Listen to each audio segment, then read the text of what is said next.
ಶ್ರೀ ಗುರುಭ್ಯೋ ನಮಃ ಶ್ರೀಕೃಷ್ಣಾಯ ನಮಃ. ಎಲ್ಲರಿಗೂ ನಮಸ್ಕಾರ. 2-3 ಜನ ಫೋನ್ ಮಾಡಿ ಕೇಳಿದ್ದರು, ಅವರಿಗೆ ಕಮೆಂಟ್ ಮಾಡೋಕ್ಕೆ ಬರಲ್ಲ ಹಾಗೆ ಅಂತ ಫೋನ್ ಮಾಡಿದ್ದರು.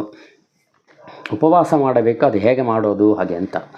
ಉಪವಾಸ ಮಾಡಬೇಕು ಅಂತಂದರೆ ಏಕಾದಶಿ ದಿವಸ ಬೆಳಿಗ್ಗೆದ್ದು ಸ್ನಾನ ಮಾಡಿರಿ, ದೇವರ ನಮಸ್ಕಾರ ಮಾಡಿರಿ, ಕಾಫಿಯಿಂದ ಏನುವೇ ಕುಡಿಬೇಡ್ರಿ, ಏನುವೇ ತಿನ್ನಬೇಡ್ರಿ.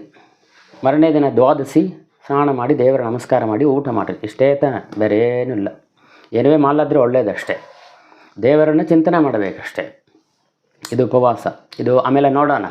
ಉಪವಾಸ ಮಾಡಬೇಕು ಅಂತಂದರೆ ಮೊದಲು ಹೇಗೆ ಊಟ ಮಾಡಬೇಕು ಹಾಗೆ ಅಂತಂಬೋದನ್ನ ನಾವು ನೋಡಬೇಕು.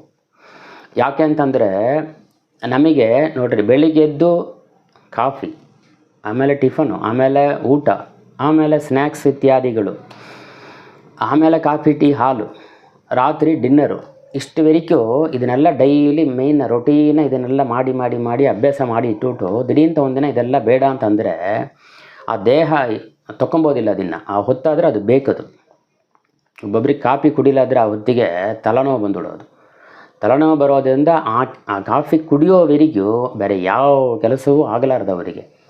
ಅಂದರೆ ದೇಹ ಅಂತ ಮರಿ ಅಭ್ಯಾಸ ಆಗಿರುತ್ತೆ ಅಂತ. ಆದ ಕಾರಣ ನಾವು ಊಟ ಮಾಡೋದೇ ಒಂದು ಪದ್ಧತಿ. ಶಾಸ್ತ್ರದಲ್ಲಿ ಹೇಳೋದು ಒಂದು ಪಕ್ಕ ಇರಲಿ, ನಾವು ತುಂಬ ಹೇಳಲ್ಲ. ಊಟ ಮಾಡೋದು ಅಂತಂದರೆ ಹೊಟ್ಟೆಯಲ್ಲಿ 4 ಭಾಗ ಅಂತ ತಗೊಂಡ್ರೆ 2 ಭಾಗ ಅನ್ನದಿಂದ ತುಂಬಿಸಬೇಕು, 1 ಭಾಗ ನೀರು ಕುಡಿಯೋಕೆ ಇಟ್ಟಿರಬೇಕು, ಇನ್ನೊಂದು ಭಾಗ ಗಾಳಿ ಸಂಚಾರ ಆಗಬೇಕು. ಈ 4 ಭಾಗದಲ್ಲಿ ಇಂಥ ಮಾದರಿ ಇಟ್ಟಿರಬೇಕು. ಈ ಊಟ ಮಾಡೋ ವಿಧಾನ ಇದು.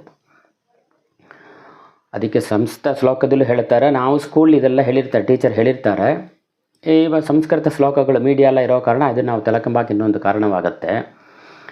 ದ್ವೌ ಬಾಹವು ಪೂರಯೇತ್ ಅನ್ನೈಹಿ ಜಲಂ ಏಕೇನ ಪೂರಯೇತ್ ಮಾರುತಸ್ಯ ಪ್ರಚಾರಾರ್ಥಂ ಚತುರ್ಥಂ ಅವಶೇಷಯೇತ್ ಅಂತ ಶ್ಲೋಕಕ್ಕೆ ಅರ್ಥ. ಅದು ಹೀಗೆ ಈ ವಿಧಾನದಿಂದ ನಾವು ಊಟ ಮಾಡೋದರಿಂದ ದೇಹವು ಆರೋಗ್ಯವಾಗಿರುತ್ತೆ, ಮನಸ್ಸು ಶುದ್ಧವಾಗಿರುತ್ತೆ, ಬುದ್ಧಿ ಸರಿಯಾದ ರೀತಿಯಿಂದ ಕೆಲಸ ಮಾಡುತ್ತೆ ಅಂತ ಹೇಳ್ತಾರೆ. ದ್ವವು ಭಾಗವು 2 ಭಾಗ ಅನ್ನದಿಂದ ತುಂಬಿಸಿರಬೇಕು. ಪೂರಯೇದ್ ಅನ್ನೈಹಿ. ಇಲ್ಲಿ ಅನ್ನೈಹಿ ಅಂತ ಹೇಳೋವಂಥ ಅರ್ಥ ಏನು ಅಂತಂದರೆ, ಅನ್ನ ಅಂತಂದರೆ ಸಂಸ್ಕೃತದಲ್ಲಿ ಏನು ಮೊದಲ್ಕೊಂಡು ಉಪ್ಪಿಂದ ಉಪ್ಪು, ಕೋಸಂಬರಿ, ಪಲ್ಯ, ಚಿತ್ರಾನ್ನ, ಆಂಬಳೆ ಎಲ್ಲವೂ ಸೇರಿ ಹುಳಿ, ಸಾರು, ಮಜ್ಜಿಗೆ ಅದುವರೆಗೂ ಬಾಯಲ್ಲಿ ಏನು ಹಾಕ್ತವೆ ಅದಕ್ಕೆ ಅನ್ನ ಅಂತ ಹೆಸರು. ಅಕ್ಕಿಯಿಂದ ಬೇಯಿಸಿದ ಪದಾರ್ಥ ಇಲ್ಲ. ಬಾಯಲ್ಲಿ ಹಾಕೋ ಎಲ್ಲ ಪದಾರ್ಥಕ್ಕೂ ಅನ್ನ ಅಂತ ಹೆಸರು. ಇಲ್ಲಿ ಅಕ್ಕಿ ಬೇಯಿಸಿದ್ದು ಮಾತಾಡ್ತಾ ಹಾಗೆ ಅಂತ ಹೇಳಲ್ಲ. ಸಂಸ್ಕೃತ ಶಾಸ್ತ್ರ ಹೇಳೋವಂಥದ್ದೇ ಅನ್ನ ಅಂತಂದರೆ ಬಾಯಲ್ಲಿ ಹಾಕೋ ಪದಾರ್ಥಗಳು, ತಿಂಬೋ ಪದಾರ್ಥ ಯಾವುದಾದ್ರೂ ಅದಕ್ಕೆ ಅನ್ನ ಅಂತ ಹೆಸರು. ಅದಕ್ಕೆ ಏಕಾದಶಿ ಅನ್ನ ತಿನ್ನಬಾರದು ಅಂತ ಹೇಳ್ತಾರೆ. ಉಪವಾಸ ಮಾಡೋದು ಅಂತಂಬೋದು ಹೇಳ್ತಾರೆ. ಅನ್ನ ತಿನ್ನಬಾರ್ದು ಅಂತಂದರೆ ಯಾವುದೇ ತಿನ್ನಬಾರ್ದು ಅಂತ ಅರ್ಥ.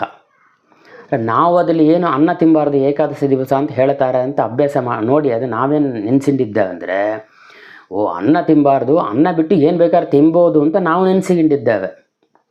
ಹಾಗೆ ಇಲ್ಲ. ಅದಲ್ಲಿ ಬಾಯಲ್ಲಿ ಏನು ಹಾಕಿರೋ ಅದಕ್ಕೆ ಅನ್ನ ಅಂತ ಅರ್ಥ. ಹಾಗೆ ಆ 2 ಭಾಗ ಅನ್ನದಿಂದ ತುಂಬಿಸಬೇಕು, ಅರ್ಧ ನೀರು ಕುಡಿಯೋಕ್ಕೆ, ಕೊಂಚ ಭಾಗ ಗಾಳಿ ಸಂಚಾರ ಆಗೋದಕ್ಕೆ ಅಂತ. ಈ ರೀತಿಯಿಂದ ಊಟ ಮಾಡೋದ್ರಿಂದ ಆರೋಗ್ಯ ಸಿಕ್ಕತ್ತೆ ಅಂತ ಹೇಳ್ತಾರೆ. ಮತ್ತು ನಾವಿವಾಗ ಇದು ಶ್ಲೋಕ ಒಂದು ಹೇಳ್ತಾರೆ.